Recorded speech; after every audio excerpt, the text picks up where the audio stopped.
Just shut up. আমি এখানে আপনাদের বকবকানি শুনতে আসিনি। শেহজাদ স্যার এখানে এসেছেন শুধুমাত্র ঋতু ম্যাডামের সাথে কথা বলতে।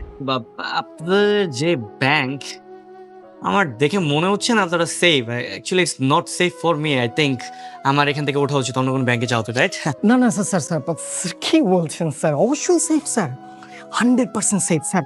মানে আপনি শুনে আনন্দিত হবেন স্যার, আমাদের এই ব্যাংকটা কিন্তু সাধারণ ব্যাংক না স্যার, এটা হচ্ছে আমাদের যে বর্তমান অর্থমন্ত্রী তার ব্যাংক স্যার। আপনি একজন মাননীয় মন্ত্রী, মন্ত্রী মহোদয়ের সামনে একটু হুশ করে কথা বলুন।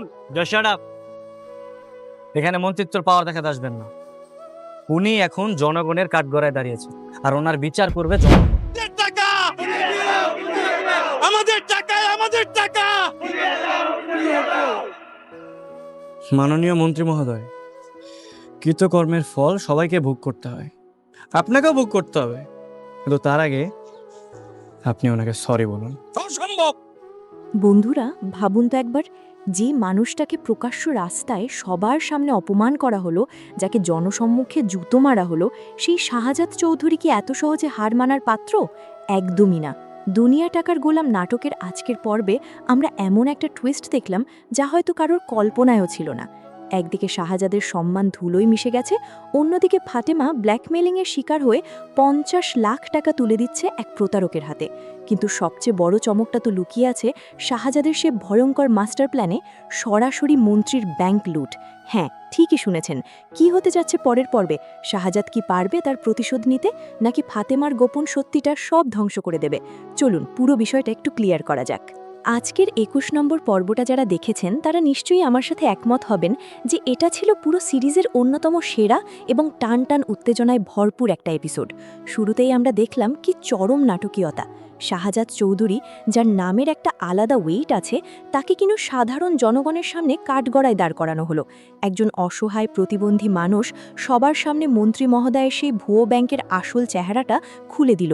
কিভাবে গ্রামের সহজ সরল মানুষদের, বস্তির মানুষদের লোন দেওয়ার নাম করে তাদের শেষ সম্বলটুকু কেড়ে নেওয়া হয়েছে, জোর করে সাদা কাগজে সই নিয়ে তাদের ভিটেমাটি ছাড়া করা হয়েছে, সেই করুণ গল্পটা শুনে কার না মেজাজ খারাপ হয় বলুন?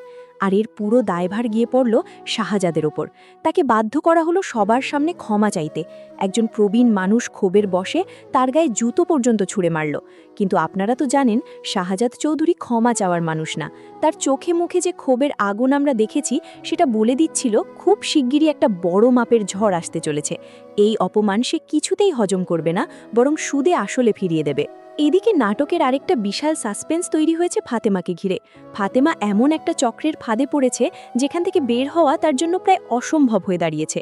একটা লোক তাকে রীতিমতো ব্ল্যাকমেইল করছে, আর ফাতেমা বাধ্য হয়ে তাকে 50 লাখ টাকা দিয়ে দিল। ভাবা যায়, 50 লাখ টাকা! কিন্তু প্রতারক কি এত সহজে ছাড়ে? টাকা পাওয়ার পরও সে ফাতেমাকে ডিভোর্স পেপার আর সব ডকুমেন্টের ভয় দেখাচ্ছে। ফাতেমা চাইছে এই বিষয়টা যেন কোনোভাবেই শাহজাদের কান পর্যন্ত না পৌঁছায়। সে লোকটার হাতে পায়ে ধরছে, কারণ সে জানে শাহজাদ এই বিষয়টা জানতে পারলে পরিস্থিতি কতটা ভয়ঙ্কর রূপ নেবে।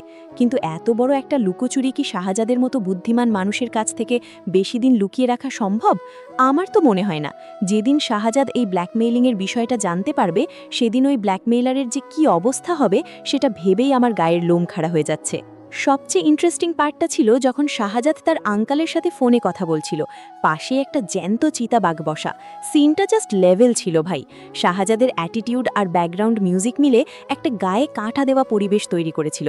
শাহজাদ চৌধুরী এবার একদম রবিনহুড স্টাইলে মাঠে নামছে। তার প্ল্যানটা শুনে আমার মাথা ঘুরে গেছে। সে সরাসরি সেই মন্ত্রীর ভুয়ো ব্যাংকে অ্যাটাক করতে যাচ্ছে। যেই ব্যাংক গরিব মানুষের টাকা মেরে দিয়ে তাদের রাস্তায় বসিয়েছে, শাহজাদ সেই ব্যাংকের ভল্ট থেকে কোটি কোটি টাকা লুট করে সেই অসহায় মানুষদের মাঝেই বিলিয়ে দেবার প্ল্যান করেছে। এই মাস্টার প্ল্যানটা যদি সাকসেসফুল হয়, তাহলে দুনিয়া টাকার গোলাম নাটকের গল্প পুরোপুরি অন্যদিকে মোড় নেবে। এখন সবার মনে একটাই প্রশ্ন, পরের পর্বে কি হতে যাচ্ছে? আমার প্রেডিকশন হলো আগামী পর্বে আমরা শাহজাদের সেই দুর্ধর্ষ ব্যাংক লুটের মিশন দেখতে পাবো। তবে কাজটা এতটাও সহজ হবে না। মন্ত্রীর সিকিউরিটি অনেক টাইট থাকবে, আর সেখানে সিসি ক্যামেরার চোখ ফাঁকি দিয়ে কিভাবে শাহজাদ এই মিশন কমপ্লিট করবে সেটাই হবে দেখার বিষয়। হয়তো ভেতরে কোনো লোক সেট করা থাকবে, অথবা কোনো টেকনিক্যাল হ্যাকিংয়ের মাধ্যমে তারা ভল্ট পর্যন্ত পৌঁছাবে। আরেকটা বিশাল টুইস্ট আসতে পারে ফাতেমার দিক থেকে। ফাতেমা যে 50 লাখ টাকা দিয়েছে সেই টাকার হিসাব শাহজাদ হয়তো ধরতে পারবে। যখন সে জানতে পারবে যে তার স্ত্রীকে কেউ ব্ল্যাকমেইল করছে, তখন শাহজাদ ব্যাংক লুটের পাশাপাশি সেই ব্ল্যাকমেইলারকেও খুঁজতে শুরু করবে। ব্ল্যাকমেইলার হয়তো ফাতেমার এমন কোনো গোপন সত্যি জানে যেটা ফাঁস হলে শাহজাদ আর ফাতেমার সম্পর্ক পুরোপুরি শেষ হয়ে যেতে পারে। হয়তো পরের পর্বেই শাহজাদ সেই ব্ল্যাকমেইলারের মুখোমুখি হবে, আর তখন এমন একটা অ্যাকশন সিন আমরা দেখতে পাবো যার জন্য আমরা এতদিন অপেক্ষা করছিলাম। তো বন্ধুরা, আপনাদের কি মনে হয়, শাহজাদ কি পারবে মন্ত্রীর ব্যাংক লুট করে গরিবের টাকা গরিবকে ফিরিয়ে দিয়ে নিজের হারানো সম্মান পুনরুদ্ধার করতে? আর ফাতেমার সেই গোপন সত্যিটা কি শাহজাদ জানতে পারবে? আপনাদের মতামত অবশ্যই কমেন্ট করে জানাবেন। আর হ্যাঁ, রিভিউটা ভালো লাগলে ভিডিওতে একটা লাইক দিয়ে চ্যানেলটা সাবস্ক্রাইব করতে একদম ভুলবেন না। বেল আইকনটা বাজিয়ে রাখুন যাতে পরের এপিসোডের রিভিউ সবার আগে আপনার কাছে পৌঁছে যায়। দেখা হবে পরের ভিডিওতে। ততক্ষণের জন্য ভালো থাকবেন। টাটা।